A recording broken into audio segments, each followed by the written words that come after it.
Well, first of all, I would say that policies don't come out of nowhere, and so part of the reason for what may be perceived to be an extreme overreaction is that avian flu is, and this particular strain that they're concerned about is deadly, and not just to birds, but also to other animal species. I was trying to look it up. What I think is H5N1, Yeah. and I think that I had just recently read that there's, I think, half of the population of seals in this one area have died because of exposure to this particular virus. So it's very serious that you don't want it to spread, and so I understand that.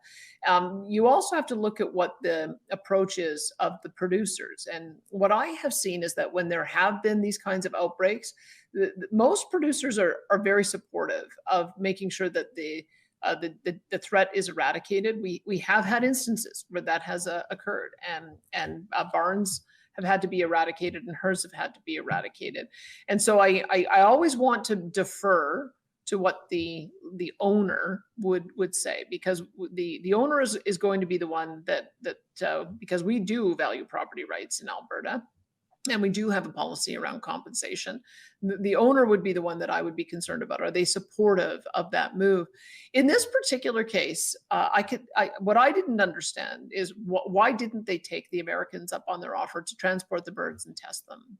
There seemed to be an appetite to do that. We have a collaboration with the federal government in the U.S. around health issues. That was a bit of a mystery to me. I always want to see if there's a better way, because if I understand this particular case, the virus had already gone through. Several animals had died, but the ones who didn't might actually have had some kind of natural immunity, and the antibodies might be helpful in trying to find some kind of remedy or vaccine. So that seemed to be a compelling argument to me. It's not what the court decided, but I would say that I'm watching these kinds of cases very closely to see if there's a better way to do it. There is also, I think, part of the reason why there's a bit of a different discussion around an animal like an ostrich versus chickens. Chickens, I think, are already set to slaughter after 90 days. So it's not Right. a long, they don't have a long life.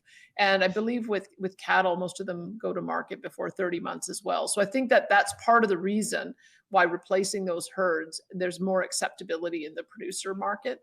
But with ostriches, they can live to 70 years. So I think that this particular case, sadly, I wish they'd found a different outcome there, and I think a lot of people are feeling the same. I'm a little bit mystified about why they didn't take the Americans up on their offer. I think that might have been a good second way. Certainly better than the outcome as it was, which has been devastating for the family, the farm. I don't know if that farm will ever. Okay. I think that's good. She's right.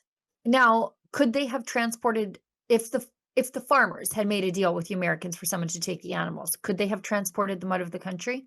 Likely not, because of the quarantine rules. So the fate of the livestock would still lie in the hands of the CFIA, who were on a mission to make sure that these birds were dead.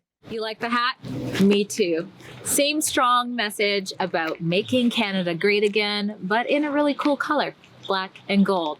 There's other colors available, and it's an all Canadian site. So if you want to signal your tribe or trigger a Liberal, go to mcgahats.ca today.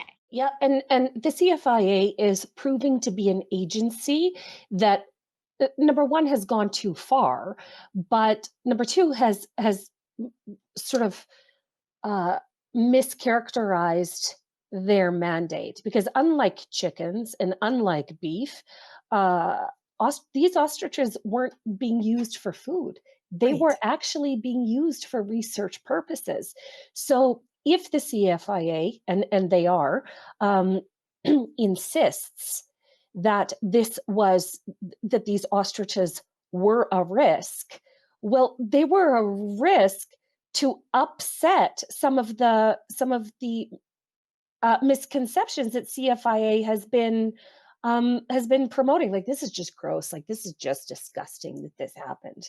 It is unforgivable. Truly, truly. If they were interested in research, keeping keeping Canadians safe, they would have let these birds live, and they would have let the eggs, because I mean, Look at the eggs. they took the eggs that had no risk to anyone. They're sealed in an egg. There were no risk to anyone, and they confiscated those as well. So I mean, the CFIA, if they're wondering why they're the most unpopular federal agency in Canada right now, it is because they have mishandled this in every way imaginable. Right. I mean, they have killed 9 million birds in British Columbia in the last couple of years because of the avian flu outbreak. Those are 9 million commercial birds. So if you're wondering why the cost of chicken is so high, Oh my word. that This has is why. something to do with it. And so what? These birds could have held the cure for the next 9 million birds. Like, Sure. the solution is not just to kill your way out of a pandemic. Mhm. And that's one of the other things that we must consider is, the CFIA here is trying to control nature, just Right. like the crazy climate alarmists are trying to control the weather. They want every part of nature to be controlled and approved by them. And before the CFIA lost its way, these types of things came and went through our natural ecosystems. There are checks and balances. Mother Nature has checks and balances for everything she does. And instead, the CFIA has proclaimed itself smarter and the moral superior to Mother Nature. And I think that is very, very dangerous. When a government agency says, right, no, we know better. We know better. We are going to manage our way out of this. Okay. I'm just, as someone who cares about the health of the land, I look at how they're even cleaning up these birds. And they're with just skid steers. with skid steers, just scarring the land. They didn't get turf tires, none of that stuff. They're stripping the earth where these birds were. And it's just Well, Sheila Gunn, vindictive. they ruined the lives of those farmers in Edgewood, BC. You think they're going to give a singular crap about about harming the land? They don't Right. give a singular care about the land, the farmers, or anything other than their policy, which has clearly gone way, way too far.